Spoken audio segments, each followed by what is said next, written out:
Thought I'd do a quick little video about what lures work best for me in a farm pond in North Carolina. Don't know why I'm doing it. Thought maybe if you're a young guy, this would help you. If you're somebody that hadn't fished a lot and getting little kids into fishing, maybe this would help. But anyway, it's raining earlier, so I sketched this out. It's not raining now, but I thought I'd knock this out anyway. My number 11, top 11 lures. I couldn't get rid of one. My top number 11, lizard. I'm partial to Zoom products, Texas rig lizard actually, to be specific. I'm partial to Zoom products. You'll see that coming up. Zoom lizard looks like this. Good bait to use in ponds. I like to Texas rig it.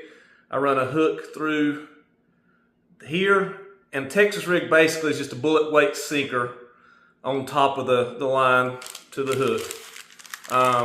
Works really good in spring. They attack it. They bite it pretty ferociously. Even though it's a slow bait, they bite it pretty hard. You're gonna catch bigger than average fish on this. I've caught several 3 to 5 pounders, and if you saw some of the ponds I fish, it's a pretty big accomplishment. The bad thing about it is, the reason it's not higher up on the list is, I got my little notes here because I didn't practice this. The reason it's a little higher up on the list is you're not going to get as many bites after spring on this. If you're in the summer, usually if somebody's fishing with you, the kid that's throwing a little worm is going to outfish you. You might catch bigger fish on it, but you're not going to catch as many. And you do lose some fish in a pond. Some of them are smaller, and that's just a lot of plastic to get through the hook. You can maybe compensate with a 4-inch lizard. I don't ever throw that very often. But Texas rig lizard is my number 11 choice. My number 10, and if anybody knows me, is going to be surprised this is this far down the list, is a jig. I love a jig. When I go to the lake, it's what I throw, my specialty, what I love. My dad makes shooter lures, so I'm not biased at all. I guess I was kind of trained up in it pretty early. I've won some money on a jig. I always have at least 2 on the front deck of my boat when I'm fishing year round. In a pond, it's number 10 for me. I didn't even show you the card. Jig. It's number 10 for me. You're not going to get as many bites on a jig. It's kind of like the lizard. You're going to get less bites on a jig. It's going to work a little more consistently throughout the season, but you're going to get less bites on it. The kid fishing the little worm is going to outfish you for numbers. You are going to catch bigger fish on the jig. I've caught a 7-9 or 7-13 on the jig in a pond. It was a heck of a fight. Caught a couple of 5s. You can fish structure and find it really good with a jig. You don't get hung up as much because you're using bigger line. You can just kind of work it through structure. It works great for finding rock piles, brush piles. So that's my number 10. And you can get those at the drugstore bill. Number 9, this is going to be a surprise. I like a lipless crankbait or rattle trap. This is a brand name one. This is a little bigger than I like to use in a pond. I think this is a 1/2 ounce. Quarter ounce is probably better. It's a crankbait. It's better than an average crankbait. You can keep it up. You can wind it fast. You can keep it up off the bottom, keep it from getting hung up. They hit it really hard. They smoke it when they hit it. Opposite rattles. I think that gets their attention. They're probably not used to seeing anything like that. You can throw it a mile. If you're walking the bank, you can access a pretty big pond. Throw it, like I said, a mile. Get from one end to the other. And a lot of times in ponds, I don't catch a lot of fish out in the middle. But on this, I do. I guess you get fish that are schooling, or maybe they hear the rattle and they come from a long way and they will hit it. It's not higher up because it's inconsistent. It's not as good. It's good in the fall. It's not as good in times that aren't the fall in other seasons. And it can hang up. Even though it doesn't hang up as bad as a regular crankbait, it can hang up. Number 8. Oh. Spinnerbait. And my dad makes these too, so I'm a little bit biased, but shooter lures, that's one of the good colors, chartreuse shad spinnerbait. Drop my cards. really good in a pond. It's inconsistent, it's a problem. Really good when it's raining, when it's overcast, or when it's muddy. I've caught a 805 on this thing earlier this year. I've caught several 2.5 to 3 pounders. They bite it hard. It's an awesome bite. You'll wind it really fast and boom. You can fish it deep, you can fish it shallow. Almost never gets hung up. The only reason it's not higher on the list is it's not, again, it's one of these power fishing techniques where in a pond, you're not gonna get as many bites on it as you will like a small plastic. Might catch bigger fish. Now I never did mess with the rooster tail, beetle spin type things. I don't like the way they look. They might catch a bit more small fish on it. I just go with the spinnerbait. Let's see, knock my cards over. Number 7, now this is ridiculous. Cream Scoundrel. Been out, I don't know how long. I would never take this to a lake, but it looks like a worm. It's got some beads on the end and a little propeller. Looks ridiculous, but I mean, it works. When I was young, I'd take my little Zebco down the pond. I'd catch keepers all day long on this thing. I caught a 714 is the first big fish I ever caught was on one of these, and it's right there. 7 pound, 14 ounces. And basically just throw it out in the middle of the pond. You can wind it slow back again. It's not too bad to hang up, even though it's pre-rigged. The negatives of this thing, the reason it's not higher up, is 1, it looks stupid. And 2, it's not super durable. I mean, you catch a few fish on that harness has a tendency to tear the worm up. So you need to have at least like maybe 2 or 3 of these if you're gonna go fishing. So, Cream Scoundrel, a blast from the past. Number 6, Wacky rig. Basically, I take a little stick-looking worm and I hook it through the middle like this so it dangles. It's a slow presentation, finesse. You can throw it out there, let it sink. The fish hook themselves. Great bait for a kid. My daughter loved it when she was younger. I saw her catch 3 in a row on this. She was out fishing her grandpa. I mean, it's a killer. It's not high. It works great in the lake too, as you guys probably know. It's not higher up on my list because it does catch big fish, because after spring, the bite slows down. It's good in spring. It can catch some in fall in the ponds. Can hang up with that exposed hook. And I'm partial to a Gamakatsu hook. So there's a Wacky rig. Like I said, great for kids. They can just throw it out there. Basically, fish hook themselves. Number 5, Whopper plopper. Sounds ridiculous. It's not like a bath toy. I have one of these on because I was fishing with it last night and I caught some fish. Really good late in the day, early in the morning. This is a size 90. The size 130 is huge. It's more popular in the lake.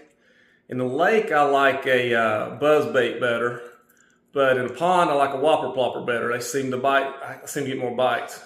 It floats, so you can throw it out there. You can wind it slower than a buzzbait. This is going to kind of rotate and cause a little disturbance on the water. I don't know if they think it's a frog or what they think it is, but the bites on this thing are violent. It's probably the most fun bait I've thrown in a pond that I can think of.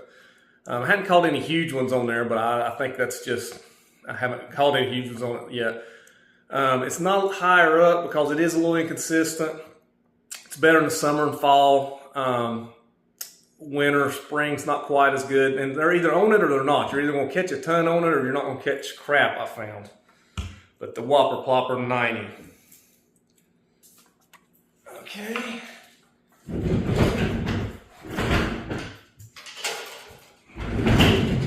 Number 4 is another topwater bait. I love topwater. Trick worm. Again, a Zoom product.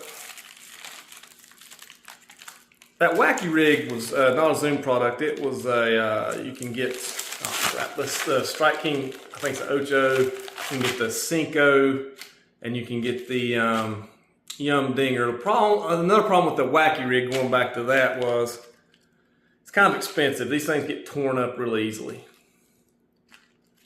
But trick worm, I like to throw,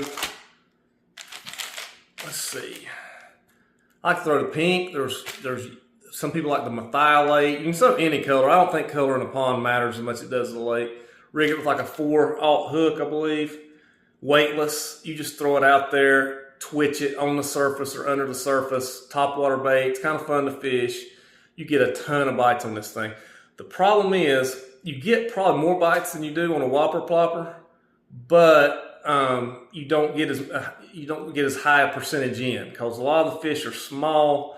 It's a little bit of a trick to get them on the bank with it. You're going to feel a little bit of their weight. You need to feel it pretty good before you wind up the slack and hit them with it.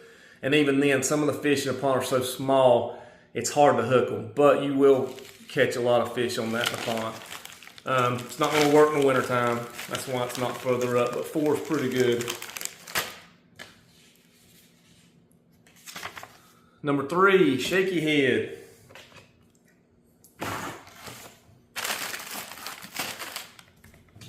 And wonderful.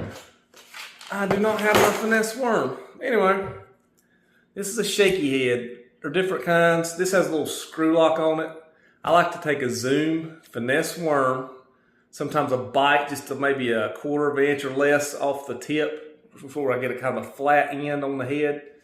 I like to thread it up that screw lock and then bring the hook up into the body of the worm, so it's relatively weedless.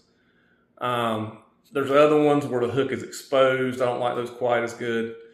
But shaky head worm, you're going to catch a ton of fish. I've caught some big fish on it. I've even used bigger ones. I've used some of the trick worms for shaky head. I caught one a little over 8 on a trick worm with a shaky head. Problem with those is shaky head doesn't get any higher on the list, and the problem with the bigger worms, and also the problem with the smaller ones, the reason it's not higher up on my list, is if there's any moss or vegetation in the pond, sometimes it's hard to fish. You get moss and vegetation all over it. But a shaky head works really good for finicky bass, catch a ton. I mean, for numbers, it's as good as anything. Number 2, split shot rig. I had this on yesterday and caught several at the pond. Basically, and it's all tangled up. I prefer a zoom finesse worm, but it doesn't really matter.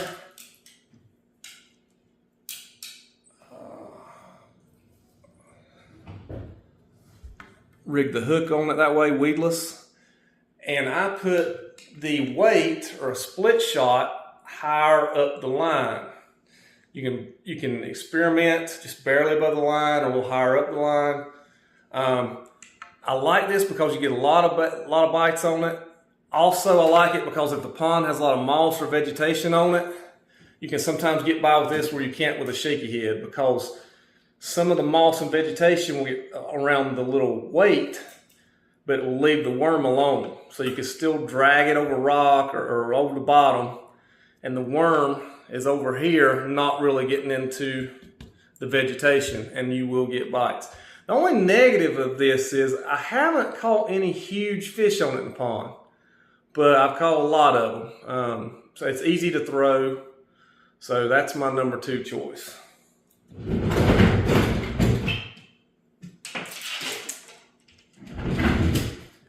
And my number 1, and I just got an old dirty Swimbait that I found on my building floor so I didn't waste one, is a small Swimbait with a jig head. Basically, that's a Kitech or a Bass Pro Shop Swimbait, 2.8 inches, 3 inches. And this is a little jig head, a Bite Me 3/16 ounce jig head, I believe. You thread it on there like that. It's awesome. It's like a little crankbait, but you can keep it up. It doesn't get hung up very often. It will get hung up some. Works all year. It works in the winter. Works in the spring. Very, very few baits work really good in the pond in the winter. I mean, this works good. Jerkbait works, but jerkbait gets hung up some and doesn't work as good as this little bad boy. It's fun to fish. I think this is the biggest fish I've ever caught was on one of these Christmas Eve. It was a great Christmas. 8 pounds, 8 pounds, 3 ounces. I nailed it. Heck of a fight too. So that's my number one choice. So that's just if you take a kid fishing or if you like fishing ponds. That's my ideas. What's your favorite lures? What did I miss? I'll tell you 2 that I don't like in a pond. 1, an Alabama rig. My buddy says he catches them in the pond on an Alabama rig. I haven't. The ponds I fish don't have any shad, so that might be why. And also an Alabama rig, typically you think of it as being better in the fall, winter. Fall works for a pond, winter doesn't seem to work very well. I can't get them to bite it, or I haven't yet. And they're bad to get hung up. And if they get hung up, you're not in the boat usually. You can't go get them as easily. And you're out anywhere from $20 to $30 worth of the heads, the Alabama rig itself, and the swim baits. My second choice of lures I don't mess with in a pond usually. I used to throw crankbaits, little crankbaits, especially in a pond. Fish bite them, they work. You also get them hung up a lot. And it's hard to get them back. And I think there are better options. Like I said, there's a Lipless crankbait, there's a Scoundrel, there's a Spinnerbait, and there's that Swimbait. I think it's just better options. So you guys tell me what I missed, and thanks.